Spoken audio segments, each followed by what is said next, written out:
semua pegawai Kopi Kenangan. Jadi saya juga sudah memberikan surat kepada semua pegawai Kopi Kenangan bahwa gaji dan THR mereka akan selalu kita pastikan ada.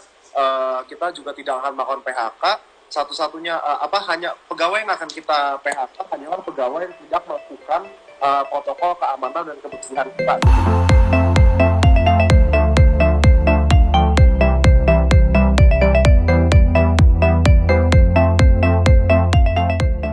Millennials, balik lagi live Instagram IDN Times.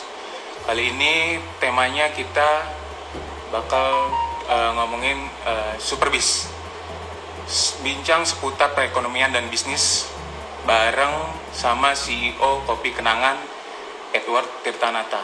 Nah, jadi nanti salah satunya kita bakalan ngebahas soal kebijakan dari Edward untuk memangkas gajinya sendiri menjadi Rp1 demi keberlangsungan perusahaan dan tidak mem-PHK karyawannya. Tapi kita pengen dengar sendiri nih dari Edward langsung seperti apa sih keputusan dan langkah-langkah dia untuk melakukan pemotongan gajinya itu sendiri. Itu nanti nggak sekarang ya. Ini kita sambil nunggu Edwardnya masuk.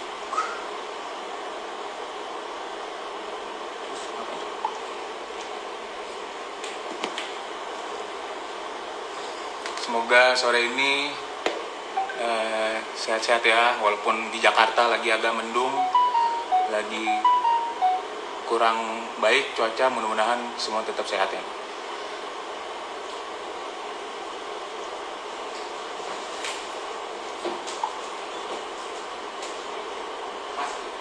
Gimana?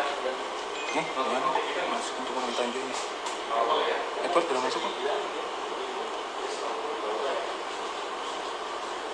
Dan pas yang itu iya.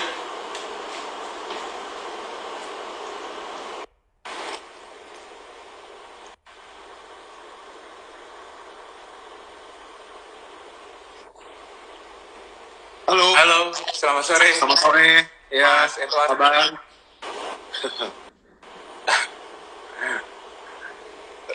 Lagi di mana, Mas? Lagi di kantor nih. Lagi di kantor. Oh. Iya. Jadi selama periode ini sering bolak-balik kantor, Mas? Karena nggak ada orang di kantor, jadi sama aja kayak social distancing kali ya. Jadi saya sendiri aja di sini. Dalam sepekan berapa kali, Mas, ke kantor? Jadi saya sih biasa alternatifnya sih 2 minggu ke kantor, 2 minggu enggak. Cuman kalau untuk Kopi Kenangan sendiri, semua staff kita udah work from home sih semenjak PSBB. Untuk yang work from home ini yang bagian apa, Mas? Semuanya sih kita work from home office-nya. Semua office kita udah work from home. Oke. Tapi kalau untuk pelayanan tetap masih ada ya? Untuk pelayanan kita masih ada, jadi kita masih mengikuti ketentuan pemerintah. Jadi semua kursi di Kopi Kenangan udah kita naikin. Kita sampai saat ini hanya melayani pick up atau delivery saja. Semuanya masih bisa ya, Mas? Semua gerai yang ada di Kopi Kenangan yang ada di Indonesia masih bisa melayani ya? Nggak ada yang ditutup sementara? Jadi kita ada 40 yang kita tutup, sementara ada sekitar 130 yang change working hour. Change working hour dalam artian kita hanya buka dari jam 11 sampai dengan jam 5 gitu. Kalau untuk yang tutup tadi itu dari daerah-daerah mana aja, Mas? Kebanyakan Jabodetabek ya, kalau untuk yang tutup. Jadi kita biasanya mengikuti ketentuan dari mall-nya. Apabila mall-nya ada reduce working hour, maka kita akan mengikuti juga gitu kira-kira. Mas Ed, sorry, kameranya boleh dinaikin dikit biar agak kelihatan. Lagi. Oke. Tapi ya Mas Ed, ngomong-ngomong, selama ini kesibukannya apa, Mas? Jadi sekarang ini menurut saya kan kalau sebagai CEO Kopi Kenangan, tugas utama saya itu sebenarnya cuma ada 2, yaitu satu adalah mencoba untuk grow, dan satunya lagi itu adalah mencoba untuk solve problem gitu ya. Karena dalam semua bisnis, mau startup maupun corporate tentunya problem itu akan selalu ada. Jadi makanya my main job itu adalah solve problem atau drive growth. Jadi kebetulan nih karena lagi corona tentunya problem banyak sekali ya. Karena ya kita banyak di mall, tapi tentunya jadi tidak ada orang yang ke mall. Lalu kemudian kita juga sebenarnya secara cash flow jadi terganggu sedikit karena tentunya omset kita turun cukup signifikan ya.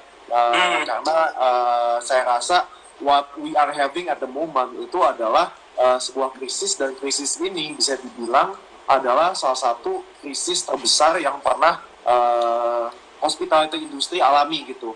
Jadi makanya ini menjadi sesuatu yang kita coba untuk hadapi pada hari ini. Jadi makanya sehari-hari saya kebanyakan sih hanya meeting melalui Zoom atau melalui Google Meet. Jadi itu kerjaan saya sehari-hari kira-kira begitulah.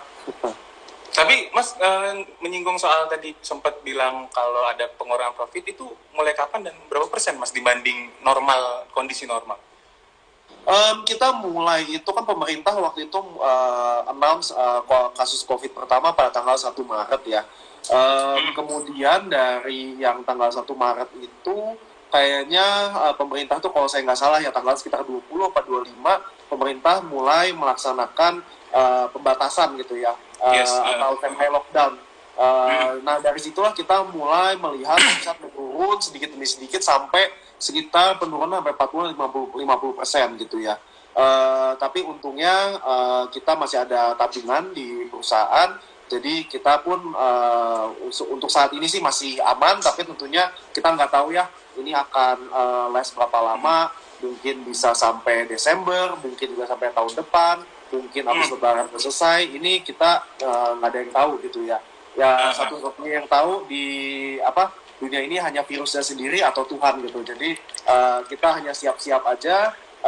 Semoga pada nanti bulan setelah Lebaran udah selesai. Kita sih harapannya begitu. Amin. Berarti ngomong-ngomong dengan yang tadi itu jadi alasan Mas Edward memutuskan untuk memotong penghasilan jadi Rp1 atau mungkin bisa dibilang 0 kali ya, nggak digaji selama periode pandemi ini. Itu benar berarti Mas? Ya benar. Jadi kenapa kita melakukan itu? Karena kita di Kopi Kenangan itu mempunyai sebuah filosofi, yaitu one cup, one customer at a time. Karena kenapa? Kita di Kopi Kenangan itu filosofinya adalah kita ingin mencoba memberikan satu cup yang terbaik kepada customer kita, dan kita melakukannya one customer at a time gitu ya. Karena kenapa? Kita tahu bahwa yang membangun bisnis ini sebenarnya adalah ada dua pilar gitu. Pilar pertama adalah kita, makanya kita selalu kita sebagai yang pertama, sebagai yang terdepan.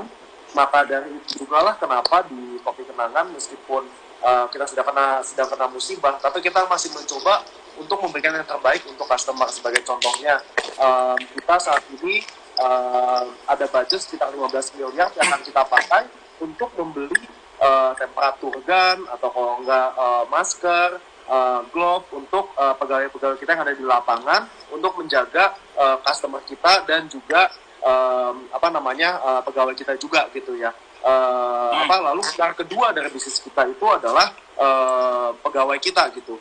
Jadi tanpa dua pilar ini tentunya bisnis ini nggak akan bisa sampai dengan hari ini. Mereka pahlawan kita di Kopi Kenangan adalah customer dan pegawai kita. Jadi maka dari itu tugas saya sebagai seorang CEO adalah kita harus memastikan bahwa hak-hak mereka itu selalu terpenuhi gitu. Jadi makanya kita mengambil inisiatif, bukan hanya CEO-nya saja, tapi semua co-founder actually mengambil pay cut sampai dengan Rp1. Kita bertiga, jadi Cynthia dan saya sendiri, kita mengambil pay cut sampai dengan Rp1 supaya memastikan bahwa kita selalu bisa membayar gaji dan THR dari pegawai-pegawai kita di Kopi Kenangan gitu. Jadi makanya kenapa kita mau inisiatif tersebut, karena kita percaya bahwa kita harus selalu memastikan teman-teman kita yang di lapangan itu mendapatkan hak yang mereka meskipun sedang masa susah. Mas, tapi ngomong-ngomong memastikan soal THR untuk karyawan gitu ya. Berarti ini memastikan ya, konfirmasi aja semuanya bakalan dibayarkan THR-nya ya, semua pegawai semua. Ya, semua pegawai Kopi Kenangan. Jadi saya juga sudah memberikan surat kepada semua pegawai Kopi Kenangan bahwa gaji dan THR mereka akan selalu kita pastikan ada. Kita juga tidak akan melakukan PHK. Satu-satunya hanya pegawai yang akan kita PHK hanyalah pegawai yang tidak melakukan protokol keamanan dan kebersihan kita gitu. Jadi karena kenapa di saat masa wabah ini penting sekali bahwa kita ini mengikuti protokol kesehatan kita seperti mencuci tangan setiap menit atau membersihkan area kerja setiap jam ataupun juga memakai masker dan juga glove. Jadi kita ini sekarang bukan hanya memberikan keamanan, tapi kita juga mencoba untuk menjadi pada pegawai kita, karena di saat masa wabah seperti ini, sebuah kedisiplinan untuk selalu mengikuti protokol kesehatan kita itu penting sekali gitu. Kalau untuk yang dirumahkan berarti nggak ada ya Mas ya sejauh ini? Sejauh ini nggak ada yang kita rumahkan, tapi kita udah melakukan beberapa pemecatan, tapi hanya sedikit sih, hanya puluhan dari 3.000 pegawai kita kepada pegawai-pegawai yang tidak mengikuti protokol kesehatan kita, karena kembali lagi itu penting sekali untuk keselamatan pegawai dan juga customer kita. Tapi ya Mas, jika wabah ini terus berlangsung ternyata lebih dari 3 bulan atau lebih dari Juni gitu, untuk dari Kopi Kenangan sendiri tindak lanjutnya apa selanjutnya Mas? Apakah masih tetap dengan melakukan pengurangan penghasilan di jajaran atasnya atau ada upaya-upaya lain? Tentunya untuk pengurangan gaji dari manajemen itu akan kita lakukan sampai musibah ini selesai ya. Tapi dari itu yang kita lakukan adalah kita menyadari bahwa meskipun orang udah ke Kopi Kenangan lagi, tapi kan orang tetap melakukan order di Gojek maupun juga GrabFood gitu ya.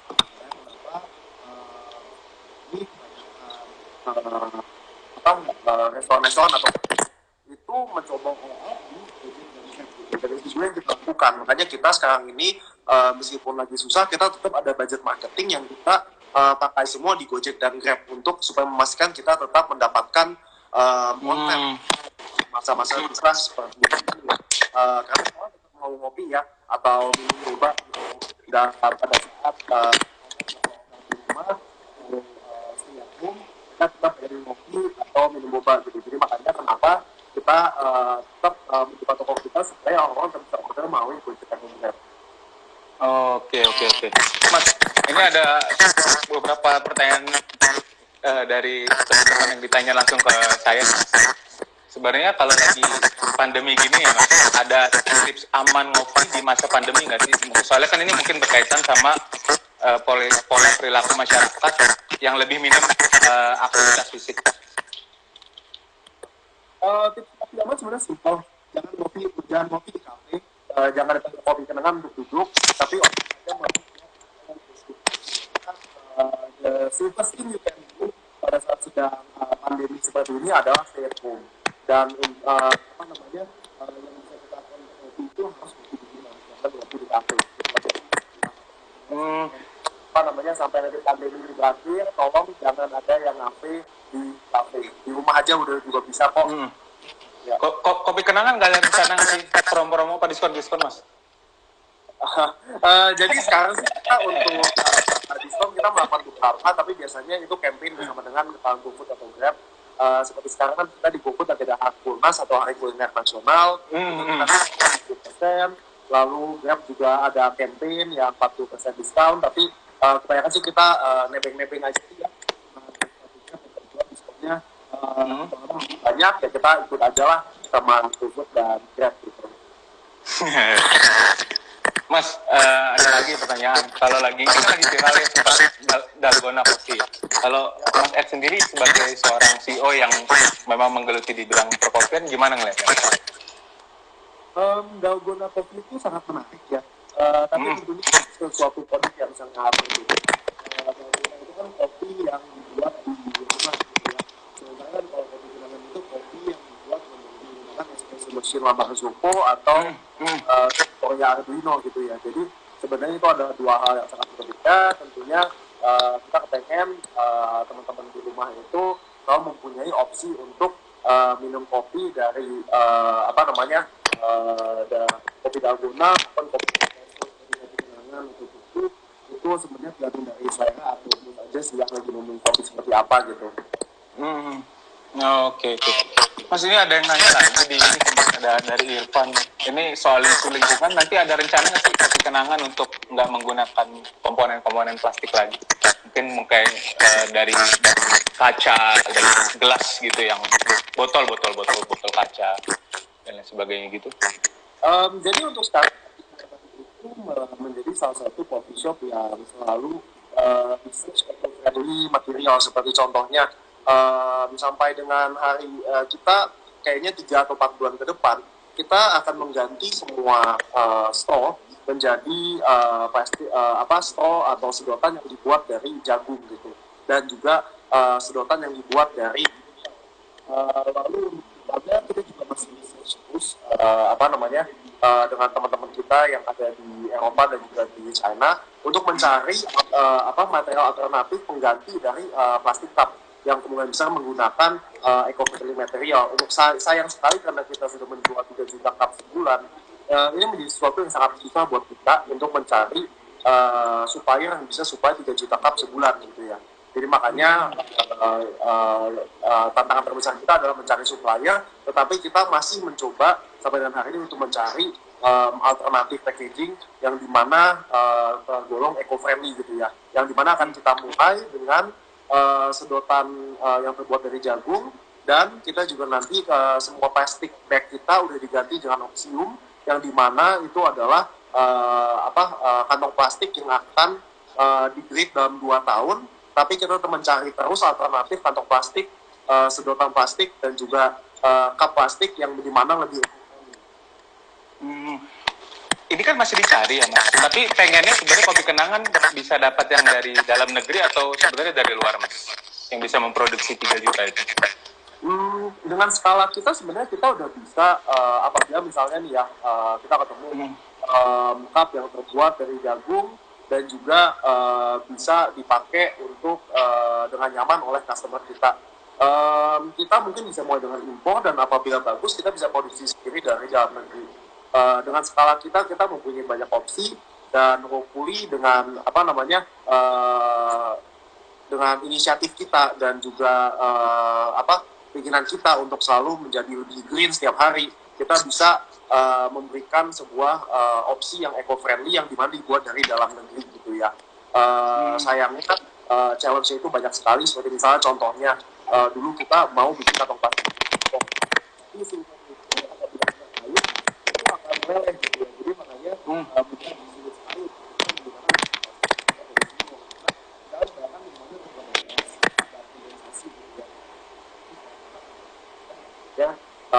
meleleh gitu. Makanya kita masih mencari terus alternatif kita bisa